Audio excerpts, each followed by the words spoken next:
hadapi dengan kebenaran dan ketulusan. 2 Samuel, kita buka sama-sama. 2 Samuel pasal yang ke-16 ayat yang ke-5 sampai ayat yang ke-14. Judulnya adalah Simei mengutuki Daud. Ketika Raja Daud telah sampai ke Bahurim, keluarlah dari sana seorang dari kaum keluarga Saul, ia bernama Simei bin Gera.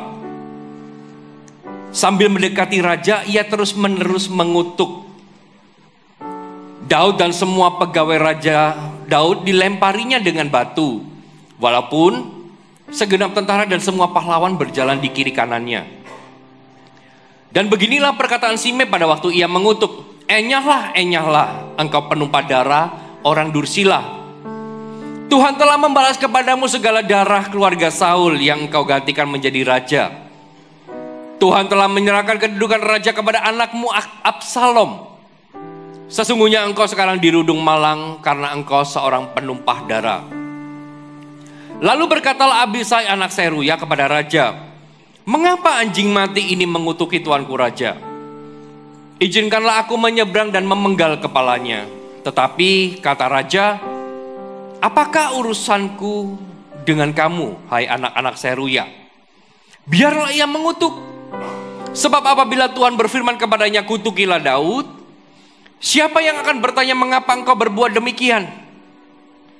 Pula kata Daud kepada Abisai dan kepada semua pegawainya, sedangkan anak kandungku ingin mencabut nyawaku, terlebih lagi sekarang orang Benyamin ini.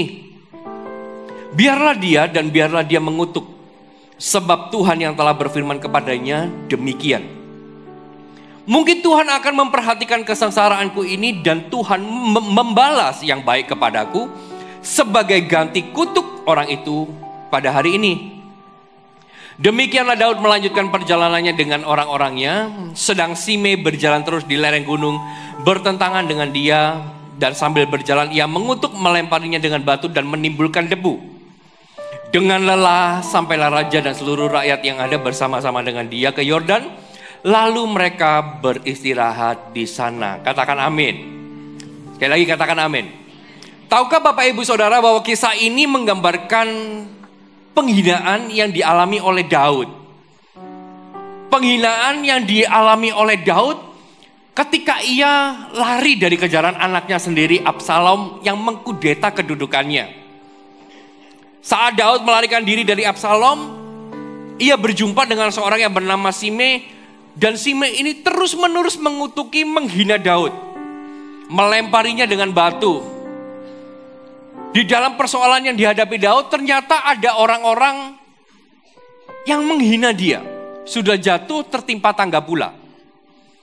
Sudah perasaan yang gak enak, dikejar oleh Absalom. Ternyata di tengah perjalanan, berjumpa dengan orang yang menghina dia, mengutuki dia, menyalah-nyalahkan dia. Tetapi yang menarik adalah respon dari Daud. Ketika dia mengalami suatu situasi yang gak menyenangkan, respon Daud ini mengajarkan kepada kita banyak hal tentang sebuah kerendahan hati. Mengajarkan kepada kita bagaimana sih kita menghadapi segala sesuatu dengan benar dan dengan tulus. Kita tahu bahwa persoalan itu datang di dalam kehidupan kita gak pernah tebang pilih. Bukan berarti karena saya pendeta masalah gak pernah datang. Takut dengan saya, enggak. Bukan karena mungkin hari ini kita masih pelajar, masih kuliah, masalah gak datang di dalam hidup Anda. Bukan berarti karena Anda sudah merasa bahwa aku orangnya sudah senior, udah tua, masalah gak mungkin datang kepada aku. Kenapa? Ya masalah terlalu nganggur, ngapain datang ke kehidupan orang tua. Bukan begitu. Masalah itu bisa datang kapanpun, dimanapun, kepada siapapun. Gak tebang pilih, termasuk hamba Tuhan. Termasuk Raja Daud. Tapi respon Daud itu yang menentukan. Respon Daud ini yang mengajarkan kepada kita nilai rohani yang begitu kuat dan mendalam. Kita tahu bahwa kita nggak bisa minta keadaan yang terus-menerus sesuai dengan apa yang kita mau. Ada hari di mana keadaan menjadi nggak sesuai dengan yang kita inginkan.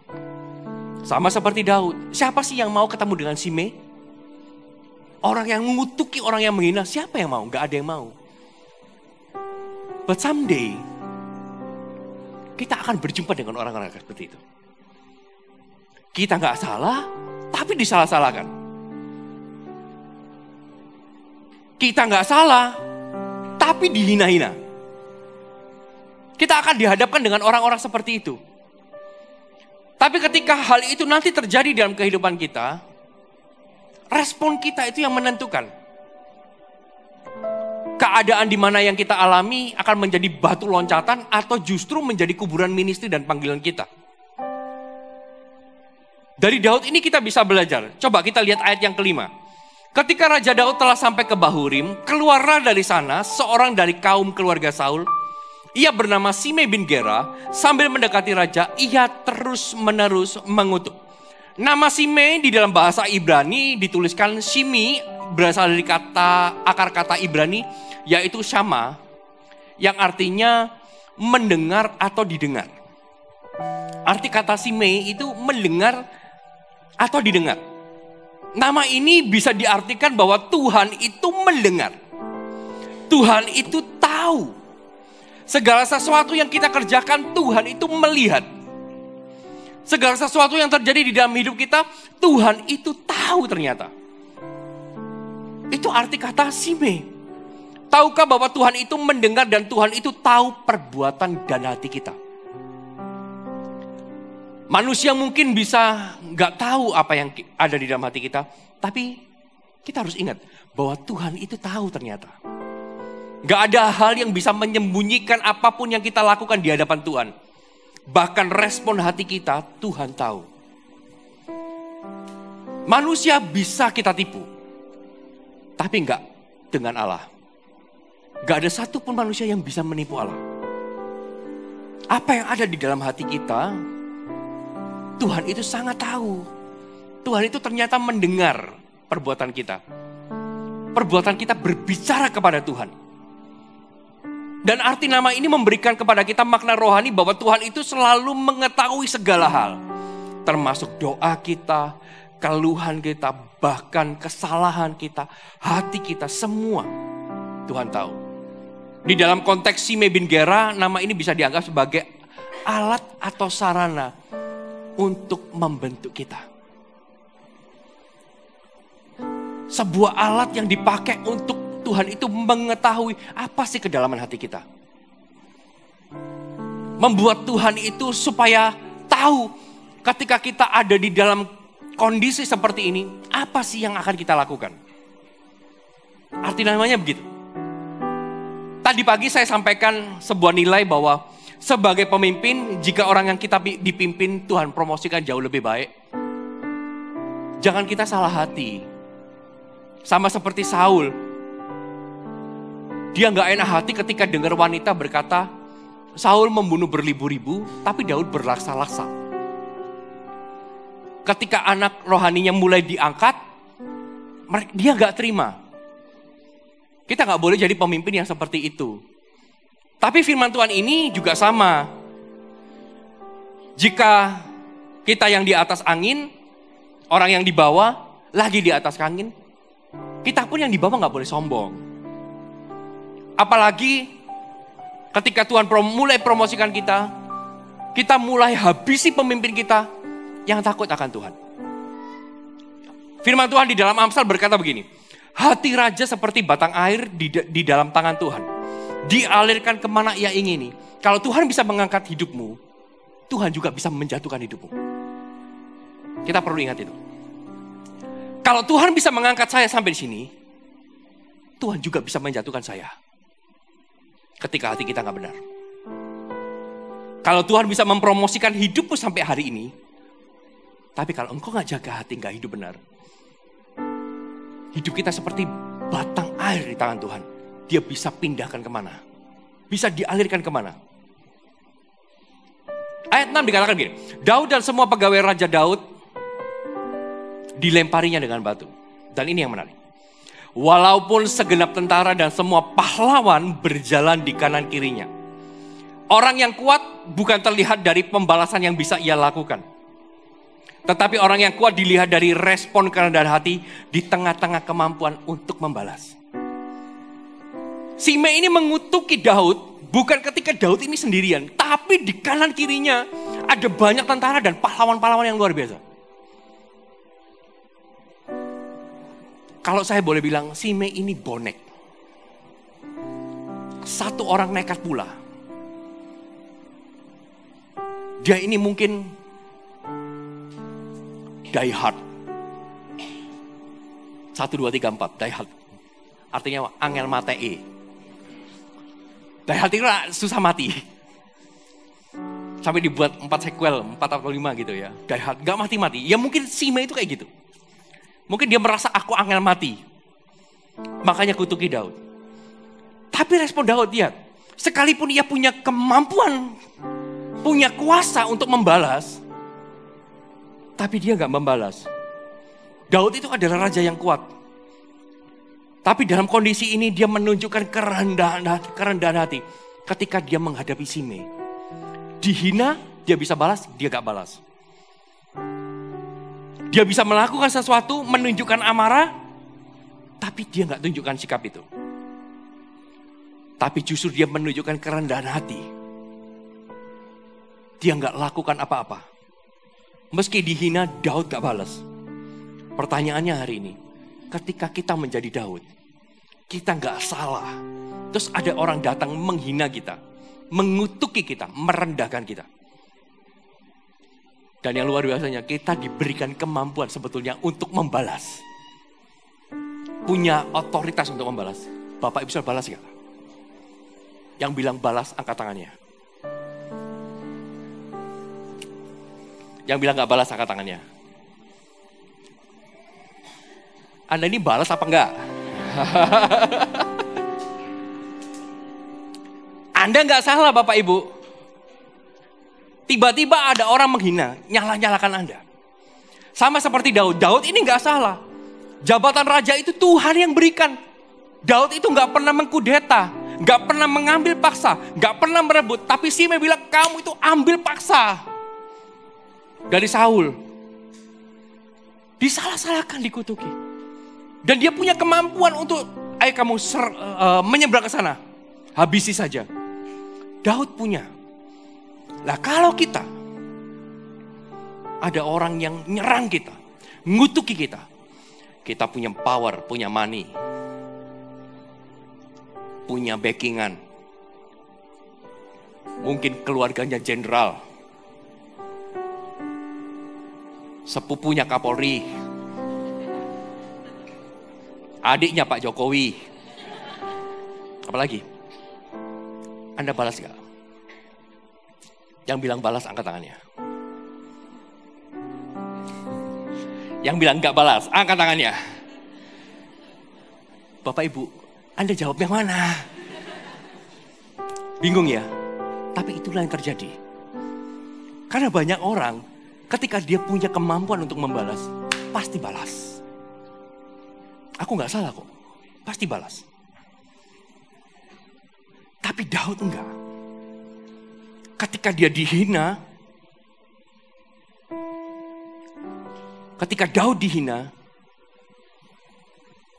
dia gak membalas. Karena Daud menyadari bahwa apa yang terjadi, itu bagian dari imannya pada Tuhan.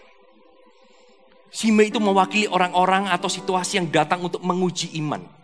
Terutama ketika kita berada di dalam kondisi yang lemah.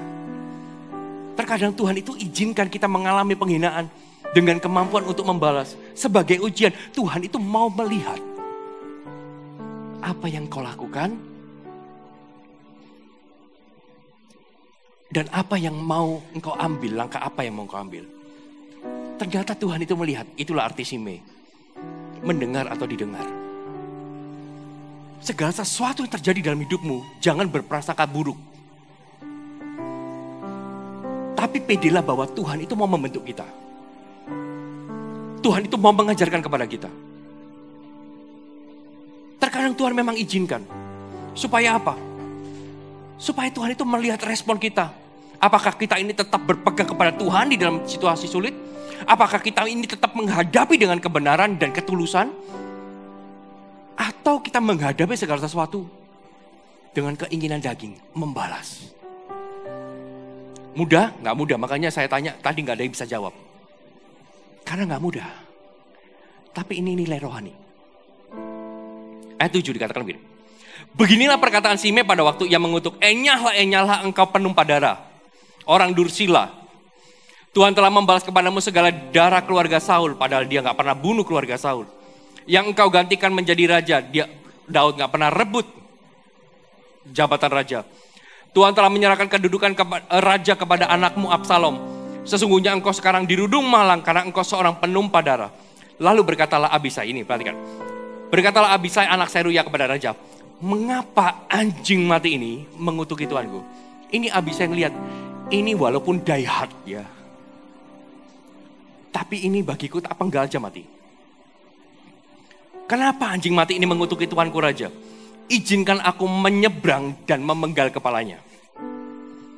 Kalau Anda punya kemampuan, tiba-tiba ada orang yang salah nyalai Anda nggak salah tapi dihina, Anda pokoknya dibully lah. Terus tiba-tiba ada seorang datang kepada Anda. Siapa yang ngutuki kamu? Aku tak nyebrang, tak penggal kepala. Bapak Yesus bilang apa? Monggo. Anda bilang apa? Ada orang datang tiba-tiba. Kamu kan gak salah. Wes aku aja yang bela. Apa yang Bapak bisa lakukan? Tapi sekali lagi, respon Daud ini beda. Keadaan Daud itu sebetulnya di atas angin karena ia dikelilingi oleh pahlawan-pahlawan. Jadi gak sulit untuk mengalahkan Simei. Menghadapi Simei satu orang, itu gak sulit. Bahkan respon dari orang-orang yang ada di sekitarnya bisa kita lihat bahwa ada orang-orang yang bersepakat membela Daud. Bersekutu membela Daud. Tapi Daud menjadikan hal ini bukan sebagai kesempatan untuk melawan. Sekalipun ada orang yang membela. Tetapi Daud menjadikan ini sebagai kesempatan untuk belajar rendah hati. Untuk belajar rendah hati. Untuk belajar dewasa rohani. Untuk belajar nilai-nilai rohani. Anda nggak salah, tapi orang menyalahkan Anda, kesempatan untuk belajar. Bukan kesempatan untuk membalas. Sekalipun Anda punya kuasa, punya otoritas. Tapi kesempatan untuk belajar. Sebuah proses yang datang dari Tuhan. Ayat 10 dikatakan begini. Tetapi kata raja, apakah urusanku dengan kamu, hai anak-anak Seruya? Biarlah ia mengutuk. Sebab apabila Tuhan berfirman kepadanya, kutukilah Daud. Siapakah yang akan bertanya, mengapa engkau berbuat demikian? Pula kepada Daud, kepada Abisai dan kepada semua pegawainya. Sedangkan anak kandungku ingin mencabut nyawaku, terlebih lagi sekarang orang Benyamin ini. Biarkanlah dia dan biarlah ia mengutuk. Sebab perhatikan ini, Tuhan yang telah berfirman kepadanya demikian. Lihat, sometimes kita ini harus pede. Dengan segala sesuatu yang terjadi dalam hidup kita, termasuk yang tidak menyenangkan. Pede aja bahwa memang Tuhan mau membentuk hidupku. Tuhan mau menambahkan nilai rohani. Karena banyak orang ketika mengalami sesuatu yang gak menyenangkan, selalu bilangnya, ini bukan dari Tuhan. Harus dibalas. Belum tentu. Segala sesuatu yang diizinkan Tuhan datang dalam hidup kita, Tuhan ada di sana. Tuhan ada di sana, Tuhan bekerja di sana. Daud bisa balas Simei, tapi ia memilih gak mau melakukan. Malah dia memilih berkata bahwa, ya karena mungkin Tuhan yang izinkan. Gak apa-apa, tak terima. Daud lebih memilih diam. Dalam kehidupan rohani, tokoh-tokoh seperti Simei mengajarkan kepada kita untuk belajar bersabar. Untuk belajar menahan diri. Belajar merendahkan hati. Kalau Bapak bisa berdoa minta kuat, minta sabar, begitu keluar dari ruang doa, 10 Simei akan ada di hadapanmu. Kok dijawabnya pakai Shimei? Katanya mau sabar. Ya Shimei itu jawaban doa. Bahwa aku lebih sabar. 100 Shimei akan ada di depanmu. Makanya ketika Shimei, kita berhadapan dengan Shimei, itu kesempatan buat kita. Untuk belajar sesuatu. Dari Shimei kita bisa belajar, mengajarkan untuk menahan diri, belajar merendahkan hati, menyerahkan pembelaan kepada Tuhan. Kalau kita benar, gak perlu pembela lain. Tuhan pasti membela. Kalau kita merasa kita benar, jangan cari pembelaan. Karena Tuhan pasti membelamu. Tuhan pasti membelamu. Daud percaya bahwa Tuhan memiliki kuasa di dalam setiap perkataan Shimei. Dan ini menjadi pelajaran untuk kita tetap mengandalkan Tuhan di dalam situasi yang sulit. Kalau hidup kita benar, kutukan orang tak akan mempan di dalam hidup kita. Apa yang orang tuduhkan akan kembali. Tapi kalau hidup kita nggak benar, kita meresponi dengan nggak benar, apa yang orang itu bilang terjadi dalam hidup kita. Daud, dia memahami bahwa Tuhan itu berdaulat atas segala hal. Kutukan Shimei nggak akan mempan. Kenapa? Karena hatinya benar.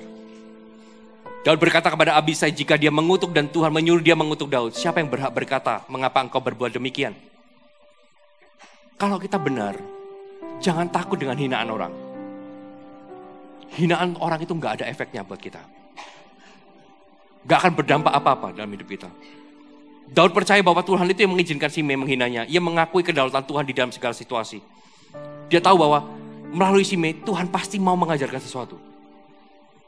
Melalui Shimei tujuan Tuhan bukan menghancurkan Daud. Tapi justru menambahkan nilai positif di dalam kehidupan Daud. Ayat 12 berkata begini. Mungkin Tuhan akan memperhatikan kesengsaraanku ini. Dan Tuhan membalas yang baik kepadaku sebagai ganti kutuk orang itu pada hari ini. Lihat. Ketika hati Anda benar, kutuk jadi berkat. Ketika responmu benar, hinaan itu akan jadi kemuliaan di dalam kehidupanmu. Orang lempar kutuk, masuk ke Anda jadi berkat. Orang lempar hinaan, masuk ke dalam dirimu akan jadi kemuliaan Tuhan. Kenapa? Karena engkau benar. Mungkin Tuhan akan memperhatikan kesengsaraanku ini. Kesengsaraanku ini karena Daud itu bukan ngempet ya Pak. Tapi Daud itu bersabar. Tuhan, aku mau benar di hadapanmu. Karena Daud mau benar, Tuhan membalas yang baik kepadaku sebagai ganti kutuk orang itu pada hari ini. Daud itu percaya bahwa Tuhan akan membela, memberkati. Daud berkata mungkin Tuhan akan memandang kesengsaraanku dan membalas yang baik. Sebagai ganti kesabaran, kerendahan hati. Respon Daud ini penuh dengan iman. Dia memilih percaya bahwa Tuhan akan memberinya kebaikan berkat. Jadi kita gak usah membela diri. Orang mau menghina kita kayak gimana pun, jangan kita ajak ribut. Sometimes iblis itu bisa bekerja lewat hal-hal seperti itu. Jadi kalau ada orang yang mengutukimu, menghinamu, cukup simpan di dalam hati, batin aja. Ini iblis ini yang mau memancing kita jatuh. Cukup di dalam hati ya. Jangan dikatakan langsung. Perang Bapak Ibu. Cukup dalam hati. Oh, ini iblis yang mencobaiku. Doakan. Tapi tetaplah sabar. Demikianlah Daud melanjutkan perjalanannya, ayat 13. Demikianlah Daud melanjutkan perjalanannya dengan orang-orangnya, sedang Shimei berjalan terus di lereng gunung bertentangan dengan dia. Dan sambil berjalan ia mengutuk, melemparinya dengan batu dan menimbulkan debu. Lihat, gimana cara menghindari Shimei atau melawan Shimei adalah jalan terus. Jalan terus, nggak usah didengar. Sometimes dengan kita tidak mendengar, itulah kemenangan kita. Ayat 13, demikian Daud melanjutkan perjalanannya. Orang mau Shimei mau hina, dia tetap melanjutkan perjalanannya. Pokoknya aku fokus kepada Tuhan. Dia akan tetap berjalan di dalam kehendak Tuhan. Dia melanjutkan perjalanan dengan orang-orang yang sedang Shimei itu berjalan di di lereng gunung bertentangan dengan dia, sambil berjalan mengutuk, Simei akan terus mengutuk. Tapi engkau teruslah berjalan. Jangan berhenti, jangan kamir hatimu. Ada sebuah cerita gitu ya, di sebuah kerajaan Katak. Kerajaan Katak mengadakan sayembara. Gitu ya. Raja Katak mengundang para katak-katak lah. Ya. Untuk lomba ya triathlon. Mbak bisa tahu triathlon? Ya sudah, maraton. Kebanyakan maraton aja. Kalau bisa memenangkan maraton dengan tantangan-tantangan dan jebakan-jebakannya, maka kata yang berhasil, kata yang menang, sampai kepada menara garis finish, dia akan mendapatkan berkat yang begitu besar. Begitu sayembara diberitakan, maka kata satu persatu mulai mendaftar. Dan terkumpullah 15 kata untuk mengikuti pertandingan. Dan ketika pertandingan dimulai, 15 kata semuanya melompat. Kata nggak bisa berlari, dia melompat. Semua melompat dengan kecepatan yang tinggi. Dan dengan beberapa mil, beberapa jam, satu persatu kata mulai berguguran. Ada yang putus nafas di tengah jalan, dia terbalik, tergeletak. Ada juga karena jebakan sebuah lubang, dia terperosok di sana, lalu nggak bisa bangkit. Satu persatu mulai gugur, dan tinggallah 3 katak. Dan ketika memasuki babak akhir, menit-menit terakhir gitu ya, ketiga kata ini terus seru gitu. Semua orang mulai tepuk tangan, wah hebat 3 katak. Kurang 1 jam gitu ya. Semua tepuk tangan. Tetapi begitu memasuki menit-menit terakhir, kurang 25 menit, 20 menit lah. Penonton sudah melihat 1 katak mulai tumbang. 1 katak mendahului. Dan 1 katak tertinggal di belakang. Dan gak lama, kurang masuk menit ke-15, penonton yang ada di sana melihat katak yang paling terdepan bukan saja bukan berlari, tapi dia sudah berjalan. Gak kuat. Dan akhirnya berhenti. Dia menyerah. Gak melanjutkan. Dan tinggal 1 katak yang di belakang. Dia terus berlari. Kanan kirinya bilang, wah kamu pasti gagal. Kamu pasti gak bisa. Yang larinya lebih cepat dari kamu itu sudah tergeletak di depan. Apalagi kamu yang badanmu lebih besar. Kamu gak akan sampai ke garis finish. Belum lagi nanti naik ke menara. Gimana caranya kamu bisa sampai finish? Semua penonton menjatuhkan dia. Tapi kata ini, dia tetap berjalan. Terus. Sampai akhirnya dia naik ke menara dan menyelesaikan pertandingannya. Dan ketika dia masuk garis finish, semua orang bertepuk tangan. Semua penonton bertepuk tangan. Dan ketika katanya mulai dikasih hadiah, hartanya dikasih, dia turun, ternyata mau diwawancara. Ada wartawan mungkin, mau wawancara. Dan ketika ditanya, wartawannya tanya sama kata itu. Kata, apa rahasiamu bisa menang? Tahu nggak jawaban kata apa? Hah? Gitu. Ternyata katanya tuli. Ketika penontonnya bilang nggak mampu, kamu nggak mampu, nggak bisa, kamu nggak bisa. Kata nggak dengar apa-apa. Makanya ketika ditanya sama wartawan, Apa rahasianya? Hah? Ternyata dia tuli katanya. Sometimes kalau kita mau menang, hadapi Simei, pura-pura tuli. Nggak usah didengar. Jalan aja terus. Jalan aja terus. Selesaikan kehendak Tuhan. Capek? Jalan aja terus. Jalan aja terus. Sampai akhirnya ayat ke-14. Firman Tuhan katakan begini.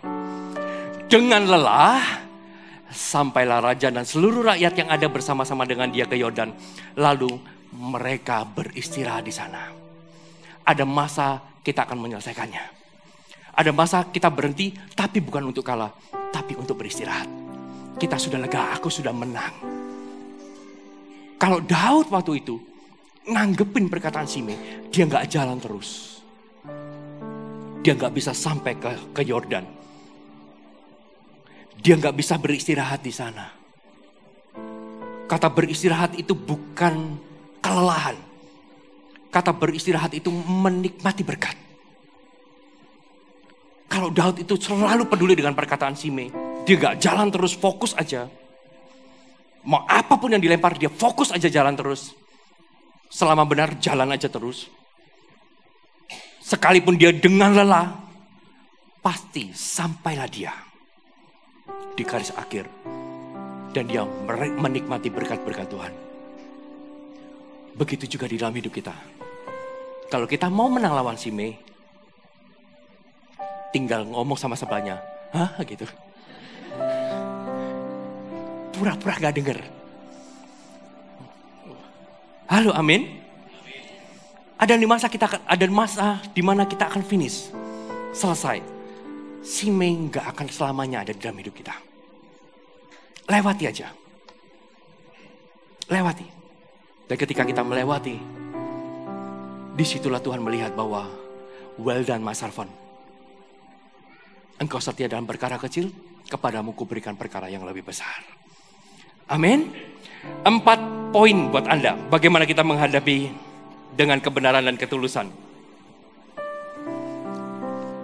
Bagaimana kita menghadapi dengan kebenaran dan ketulusan?